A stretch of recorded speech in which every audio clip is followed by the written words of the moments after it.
नमस्कार दोस्तों, मैं अक्षय पांडे स्वागत करता हूं आपका शेयर में। और इस वीडियो में हम बात करेंगे आरआरबी एनटीपीसी की स्ट्रेटजी के ऊपर कि आपको कैसे प्रिपेयर करना है।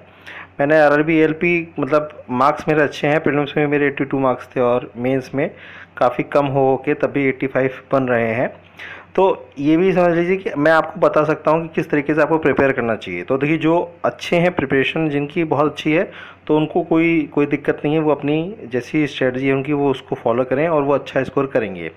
लेकिन अगर जिन्होंने प्रिपरेशन अभी अभी स्टार्ट करी, जिनको पता नहीं किस तरीके से कहाँ से हमें पढ़ना चाहिए, सोर्सेज कौन से होने चाहिए, यूट्यूब पे कौन से चैनल्स को फॉलो करना चाहिए, या अगर आपको प्रीवियस ईयर पेपर्स चाहिए या आपको कौन से बुक फॉलो करनी चाहिए, तो इस वीडियो का पूरा देखिएगा। बाकायदा एक एक पॉइंट वाइज पॉइंट मैं डिस्कस करूंगा कि आपकी स्ट्रेटजी कैसी होनी चाहिए। और अगर आप कोई कोचिंग नहीं करते हैं तो आपके लिए सबसे अच्छा मैं मेथड बताऊंगा किस तरीके से आपको पूरी प्रिपरेशन करनी है। ठीक है, तो स्टार्ट करता हूँ इस वीडियो को। तो देखिए, सबसे पहले तो बात कर लेते हैं किस तरीके से आपका जो पेपर का पैटर्न है। तो प्रीलिम्स की बात किया जाए तो मैथ्स के 30 क्वेश्चंस आएंगे, रीजनिंग के 30 क्वेश्चंस आएंगे, जीए के 40 क्वेश्चंस आएंगे। 100 मार्क्स का पेपर होगा, 90 मिनट का जो टाइम होगा आपके पास, और आपकी जो नेगेटिव मार्किंग है वो 1/3 की है। मेंस में जो है मैथ्स के 35 क्वेश्चन रहते हैं, रीजनिंग के 35 रहते हैं, जीए के यानी जनरल अवेयरनेस के आपके क्वेश्चंस वो हो जाते हैं 50। यानी यहाँ पे जो सबसे बड़ा जो आपका वेटेज है वो जीए का है। तो सिलेक्शन वो लेके जाएगा जिसकी जीए बहुत अच्छी होगी। देखिए, मैथ्स रीजनिंग अधिकतर लोग अपनी अच्छी कर लेते हैं, मतलब इतने स्टूडेंट्स हैं जिनकी मैथ्स रीजनिंग अच्छी है, लेकिन जीए सभी की अच्छी नहीं होती है। तो मेन आपको फोकस, देखो मैथ रीजनिंग अगर आपकी अच्छी नहीं है तो आपको उस लेवल तक, देखो मैथ्स और रीजनिंग के क्वेश्चंस बहुत हाई लेवल के नहीं आते हैं रेलवे में। तो अगर थोड़ा बहुत भी पढ़ लिया, अगर बेसिक भी आपके ठीक ठाक हैं, अगर आप थोड़ा सा लेवल अप कर लें तो आप मैथ्स रीजनिंग के सारे क्वेश्चंस कर सकते हैं, बस सिली मिस्टेक्स ना करें तो ये तो मैथ रीजनिंग बात है, उसको बताएंगे कहाँ कहाँ से आपको पढ़ना है। जीए आपको लिए सबसे इंपॉर्टेंट है। जीए में भी करंट अफेयर्स का जो वेटेज है वो बहुत बढ़ गया है। अभी जिन लोगों ने एएलपी का एग्ज़ाम दिया होगा या ग्रुप डी का जो एग्ज़ाम देते हैं उनको भी पता होगा कि किस तरीके से आपके करंट अफेयर्स से क्वेश्चन आ रहे हैं। एकदम रिसेंटली जो इवेंट्स हुए हैं उनको पूछा जा रहा है। तो करंट अफेयर्स का भी वेटेज है अच्छा खासा, स्टैटिक जी के काफ़ी पूछी जा रही है। तो पूरा डिस्कस करते हैं। देखिए, टाइम 90 मिनट का है आपको दोनों। इसके बाद जो मेंस पास होगा फिर कुछ पोस्टों के लिए जो है आपको सीबी जो एप्टीट्यूड टेस्ट देना है वो देना है, और कुछ पोस्टों में स्किल टेस्ट है और कुछ पोस्ट में डायरेक्ट मेरिट बनेगी। ठीक है, तो ये भी आप देख लीजिए, जो अगर आपको नहीं पता हो तो किन किन पोस्टों के लिए आपकी मेरिट बनेगी, मतलब सीधे तो जो आपकी ट्रेन क्लर्क होगी, कॉमर्शियल कम टिकट क्लर्क हो गई, आपकी गुड्स गार्ड होगी, और सीनियर कमर्शियल कम टिकट क्लर्क होगी, इसमें आपकी डायरेक्ट मेरिट बनेगी सीबीटी 2 के बाद। अच्छा, सीबीटी 2 भी समझिए जैसी पोस्ट होगी आपकी उसी लेवल का सीबीटी 2 होगा। अगर आप 10+2 का अगर सीबीटी 2 दे रहे हैं तो उसका जो सीबीटी 2 होगा वो थोड़ा सा लेवल उसका लो होगा। लेकिन अगर आप कॉमर्शियल अप्रेंटिस दे रहे हैं या आप स्टेशन मास्टर का दे रहे हैं तो वहाँ पे थोड़ा सा आपको लेवल अप मिलेगा। ठीक है, ग्रेजुएशन लेवल और 12th लेवल में डिफरेंस होगा उसी हिसाब से एग्जाम में। जीए के क्वेश्चंस में इतना डिफरेंस नहीं होता है, लगभग वो सेम रहती है। तो आपको देखो प्रिपरेशन तो इसके लिए भी करनी है, और प्लस जिनका अगर एसएससी सीजीएल या सीएचएसएल का एग्ज़ाम आगे होगा और लास्ट तक दिसंबर तक इस साल एमटीएस की भी वैकेंसीज आएंगी, तो आपको प्रिपरेशन पूरा एक तरह से रखना है। बस ये है कि सीजीएल में थोड़ी सी इंग्लिश आपको पढ़नी है। इंग्लिश आपको मतलब सीजीएल के लिए तो इंग्लिश मेन है, और सीएचएसएल और एमटीएस के लिए भी इंग्लिश आपको इंपॉर्टेंट है। तो वो एक अलग टॉपिक है, उसको डिस्कस कर लेंगे कभी। अभी केवल रेलवे फोकस करते हैं, लेकिन आपको 3 टॉपिक तो यहाँ से भी करना ही है। ठीक है, फिर उसके बाद आपका जो कंप्यूटर बेस्ड एप्टीट्यूड टेस्ट होगा वो होगा कुछ पोस्टों के लिए, जैसे आपका ट्रैफिक असिस्टेंट हुआ, आपका स्टेशन मास्टर हुआ, और कुछ जो पोस्ट हैं जिसमें आपके स्किल टेस्ट होगा, जिसमें टाइपिंग टेस्ट है। ठीक है, तो ये चीज़ है। अच्छा, इसमें एक और जो डाउट था वो भी आप क्लियर कर लीजिए कि जिस सीबीटी 1 अगर जिस कैटेगरी से आप पास होते हैं, सीबीटी 2 में भी आपकी कैटेगरी वही रहेगी।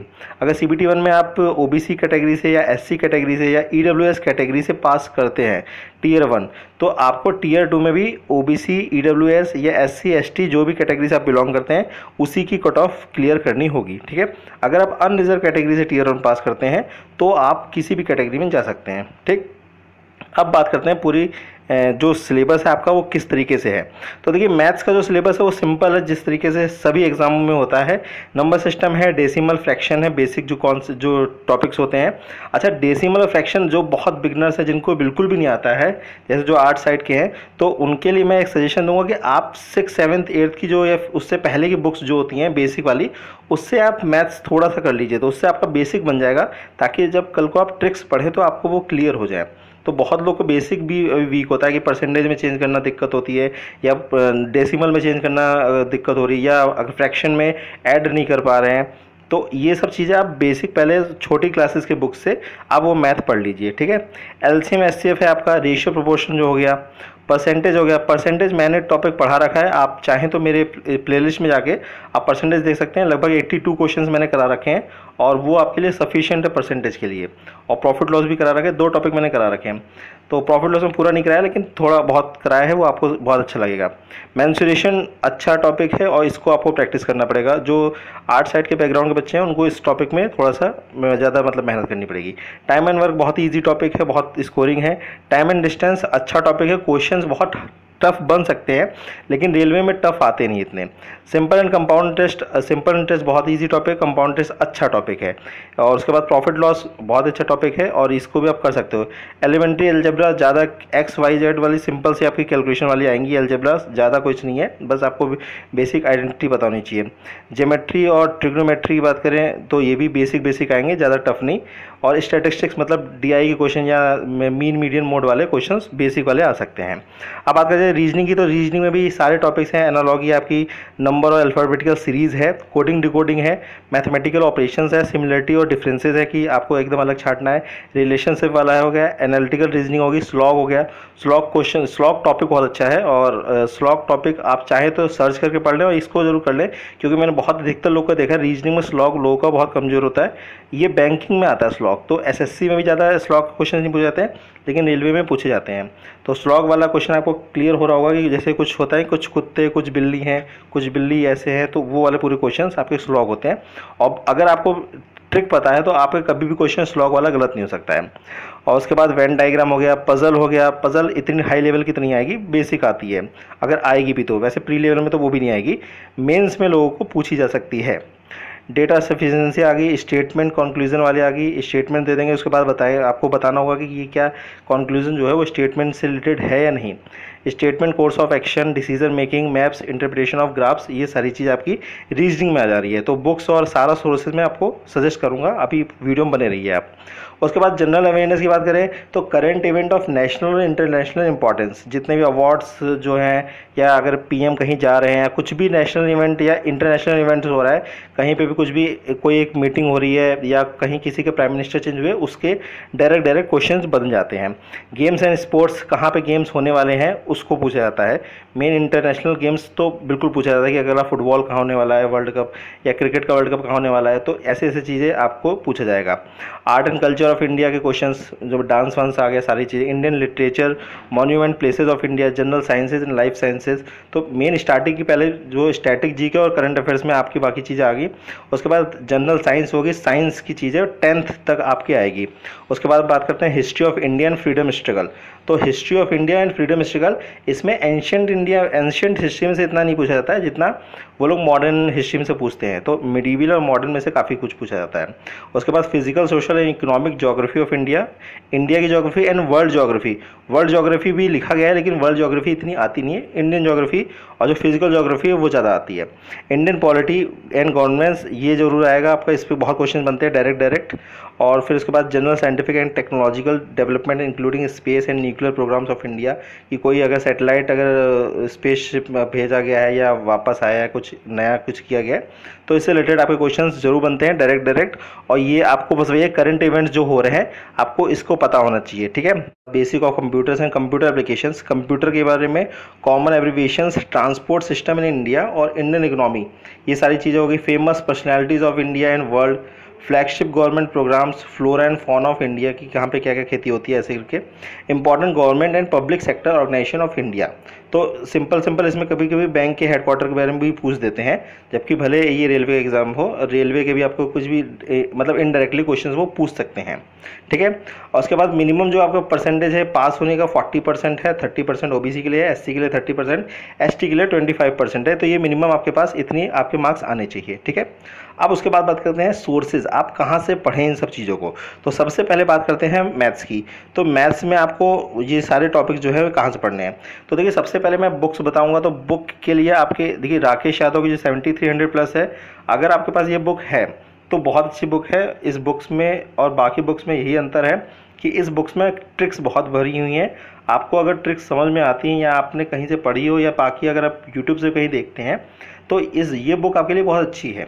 ठीक है, किरण और RS अग्रवाल की बुक भी बहुत अच्छी है, बस इसमें सॉल्यूशन जो है वो लेंदी है। तो अगर आपके पास इन तीनों में से कोई बुक हो या कोई अदर बुक भी हो तो आप कोई बुक मत खरीदिए। अगर आपके पास कोई बुक नहीं है तो आप राकेश यादव की 7300 प्लस ज़रूर लीजिए। ये बुक बहुत अच्छी है। ठीक है, तो इस बुक से मैंने प्रिपेयर किया है, तो बहुत अच्छी बुक है, आप इस बुक को जरूर एक बार देखिएगा। प्रैक्टिस सेट की बात करें तो प्लेटफॉर्म पब्लिकेशंस की बुक्स आती हैं, आप वहाँ से मतलब उनकी वॉल्यूम 1, वॉल्यूम 2, वॉल्यूम 3 करके आती हैं, आप उसमें से आप एक बार जाके देख लीजिए, या तो इनकी वेबसाइट्स पे भी मिलती हैं तो आप वहाँ से भी ले सकते हैं। तो वॉल्यूम 1, वॉल्यूम 2, वॉल्यूम 3 ये है, यहाँ से आप कोई सी भी वॉल्यूम आप देख के एक बार देख सकते हैं। प्रीवियस ईयर पेपर्स होते हैं वो सब। तो अगर प्रैक्टिस करनी है तो प्लेटफॉर्म की जो बुक्स होती हैं वो बेस्ट होती हैं। ऐप की बात करें तो ऐप वैसे तो कोई रिक्वायरमेंट नहीं है इसके लिए, फिर भी अगर प्रैक्टिस करना चाहें तो कई ऐप्स हैं जो आपको मतलब टेस्ट प्रोवाइड कराती है, मिनी मॉक टेस्ट प्रोवाइड कराती है या कई टेस्ट प्रोवाइड कराते हैं। आप उनमें से किसी भी ऐप को ले सकते हैं मैथ्स की प्रैक्टिस के लिए। और अगर प्रैक्टिस करना तो आप SSC के भी पेपर सॉल्व कर सकते हैं, लेकिन SSC में जो एडवांस वाली मैथ है उसको ना करें। जो अर्थमेटिक पोर्शन है उसे आप कर सकते हैं, क्योंकि वो वाला सिलेबस जो है लगभग मैथ्स का आपका भी वैसा ही है। प्रीवियस ईयर पेपर अगर डायरेक्ट डाउनलोड करना है तो क्यू मैथ्स जो वेबसाइट है आप वहाँ से डाउनलोड कर लीजिए। सारे पेपर्स आपको मिल जाएंगे NTPC के, जितने भी आपको पेपर चाहिए होंगे 2006 के बाद के जितने भी हैं, मैंने देखा था तो सारा 2015 वाला ही पेपर है। तो आप वहाँ से पूरे पेपर डाउनलोड कर लीजिए और उन पेपर को जरूर सॉल्व करिए। यूट्यूब चैनल की बात करें तो केवल ट्रिक्स अगर आपको पढ़ना है तो बाकायदा कोई टॉपिक अगर पढ़ना है तो आप देख लीजिए। जैसे मैंने बताया परसेंटेज प्रॉफिट लॉस मैंने पढ़ा रखा है, आप उसे देख सकते हैं, बेझिझक, आपका टाइम वेस्ट नहीं होगा। और वैसे अगर आप डेली क्लासेस चाहिए तो आप जैसे अगर आप बहुत बिगनर है, आपको कुछ भी बेसिक नहीं पता, तो आप वाईफाई स्टडी उस पर फॉलो कर सकते हैं। वहाँ पे वो जो वहाँ पे क्लासेस होती हैं तो आप वहाँ से वो क्लासेस ले सकते हैं। या कोई भी जो एक ऐसी वेबसाइट जो ऐसे यूट्यूब चैनल जो डेली क्लासेस कराते हैं वहाँ पे फॉलो कर सकते हैं, डेली वाइज डेली, बीच में फिर छूटना नहीं चाहिए। लेकिन अगर आपका बेसिक अच्छा है, अगर आपने प्रिपरेशन कर रखी है, तो आप जितना कम से कम ऑनलाइन आके पढ़ेंगे या ऑनलाइन अगर आप सोर्सेज अगर ढूंढेंगे तो उतना ही आपका टाइम वेस्ट होगा। आप जितना ऑफलाइन अपनी प्रिपरेशन कर सकते हैं उतना आपके लिए बेस्ट होगा, उतना ही आप टाइम बचाएंगे। तो कम से कम ऑनलाइन आइए, क्योंकि ऑनलाइन आएंगे तो बाकी भी काम करने लगेंगे तो आपका टाइम काफ़ी वेस्ट होगा। बात करते हैं रीजनिंग के लिए, तो रीजनिंग के लिए बुक्स जो बात करूँगा तो RS अग्रवाल की बुक जो है वो मुझे अच्छी लगी है। वैसे तो रीजनिंग के लिए सभी लोग बुक्स यूज़ नहीं करते हैं, लेकिन मैं वही कहूँगा बुक वही यूज़ करें जिनका बिल्कुल बेसिक वीक है, वरना तो खाली वो प्रैक्टिस सेट लगाएं। SSC के भी लगाएं, RRB के भी लगाएं, किसी भी प्रैक्टिस सेट मिले, बैंक के नहीं, किसी भी इन सब एग्जामों के जो मिलते हैं तो आप उनके प्रैक्टिस सेट लगाइए, आपके सारे टॉपिक वैसे ही क्लियर हो जाएंगे। तो अब फिर भी अगर किसी को बुक चाहिए तो वो RS अग्रवाल की या किरण पब्लिकेशन की जो बुक आती है रीजनिंग के लिए वो बुक ले सकता है। और Rakesh Yadav reader publication book मैंने देखी नहीं, लेकिन पब्लिकेशन अच्छा है तो इसकी भी बुक्स अच्छी होती हैं, तो आप इसे भी चाहें तो देख सकते हैं। प्रैक्टिस सेट के लिए कहूँगा तो सारे जो RRB या SSC के एग्जाम के जितने भी आपके रीजनिंग के पेपर्स होते हैं आप उनके सारे क्वेश्चन सॉल्व कीजिए। वैसे पेपर जो पैटर्न होता है वो आपके में आता है और उसको आप सॉल्व करिए, तो वहाँ से आपको काफ़ी प्रैक्टिस मिल जाएगी। फिर भी अगर आप ऐप बात करें तो ग्रेडअप जो है ऐप वो अच्छी है ऐप। अब वहाँ पे मिनी मॉक टेस्ट बहुत आते हैं, रीजनिंग के भी आते हैं, मैथ्स के भी आते हैं और GS से भी कई क्वेश्चंस आते हैं, तो वहाँ पे भी आप प्रैक्टिस कर सकते हैं। और इसके अलावा अदर ऐप भी जो होती हैं आप वहाँ से भी प्रैक्टिस कर सकते हैं अगर आपने वो देखा हो तो। फिर वही कहूँगा कि बिगनर्स के लिए वाईफाई स्टडी और एग्जामपुर जैसे चैनल है जो डेली क्लासेस कराते हैं वो आपके लिए बेस्ट है। और जो अगर बिगनर नहीं है, जिन्होंने तैयारी कर रखी है, वो रैंडमली सर्च करा करें टॉपिक। जैसे आपको स्लॉग नहीं आ रहा स्लॉग सर्च कर लीजिए डायरेक्ट, आपको कैलेंडर नहीं आ रहा तो कैलेंडर सर्च कर लीजिए, डाइस नहीं आ रहा तो आपको डाइस सर्च कर लीजिए, क्लॉक नहीं आ रहा तो मतलब वैसे रैंडमली टॉपिक सर्च करिए। पूरा सबको रीजनिंग सारा टॉपिक पढ़ने की ज़रूरत नहीं है, जो चीज़ में आपको दिक्कत हो रही है आप केवल वही पढ़िए, ठीक है। तो ऐसा आपको हो गया रीजनिंग वालों के लिए। अब देखो GS जो है वो सबसे इंपॉर्टेंट पोर्शन है, GS के लिए आपको प्रिपरेशन सबसे अच्छी करनी है। तो सबसे पहला जो काम है आपका वो काम है वो ग्रुप D के, RPF के, ALP के जो पिछले साल के एग्ज़ाम हुए सारे जितने पेपर आपको मिल सकते हैं तो आपको QMS से मिल जाएगा और बाकी वेबसाइट्स भी आप सर्च कर लीजिएगा। अगर कुछ पेपर ना मिले वहाँ पे तो आप वापस मतलब जितने भी पेपर आपको मिल सकते हैं, जैसे कुछ आपके दोस्त या आपके आस पड़ोस के लोग जिन्होंने आंसर की डाउनलोड करी होगी आप उनसे भी ले सकते हैं अगर वो दे दे तो आप कोशिश करिए सारे पेपर में जो क्वेश्चंस हैं आप सॉल्व करने की कोशिश करिए। और जो जीए वाले क्वेश्चन है उनको आप लगाएंगे तो आपको एक पहली बात तो पैटर्न पता चलेगा कि रेलवे जो है आज के टाइम पे क्वेश्चंस पूछ कैसा रहा है। क्योंकि देखिए जितनी बुक्स आती हैं वो बहुत प्रीवियस ईयर के क्वेश्चंस हैं, बहुत पुराने पूछती हैं। तो अभी देखिए जैसे जैसे पैटर्न चेंज हो रहा है तो करंट अफेयर्स का वेटेज बहुत बढ़ रहा है। तो आपको पता चलेगा करंट अफेयर्स में भी किस सेक्शन से ज़्यादा क्वेश्चन पूछे जा रहे हैं, और आपको स्टैटिक जीके का भी कौन सा क्वेश्चन पूछा जा रहा है, बुक्स वो कैसी पूछ रहे हैं और क्वेश्चन पूछने का पैटर्न कैसा है। तो आप ग्रुप डी के एग्ज़ाम, आरपीएफ का जो एसआई कांस्टेबल को है अगर आपको मिल जाए तो आप उसको जितने भी आपको प्रैक्टिस सेट्स या मॉडल पेपर्स भी मिल जा रहे हैं तो कोई दिक्कत नहीं। आप लास्ट 1-2 साल के जितने भी हो रहे हैं, यानी इस साल जो एएलपी के एग्ज़ाम हुआ है टीयर 1 और टीयर 2, उन सब के एग्ज़ाम्स को कोशिश करिए, लगाने की कोशिश करिए। वहाँ से आपको काफ़ी आइडिया मिल जाएगा कि आपको जनरल अवेयरनेस में क्वेश्चन पूछे कैसे जा रहे हैं, उसी हिसाब से आपकी स्ट्रेटजी तय होती है। तो अब बुक्स की बात करें तो देखिए सबसे पहले हिस्ट्री ज्योग्राफी जो है ऐसा टॉपिक है कि हिस्ट्री ज्योग्राफी में अगर कुछ भी क्वेश्चन आप डायरेक्ट पढ़ोगे तो आप कुछ दिन तक रिटेन कर पाओगे, उसके बाद भूल जाओगे।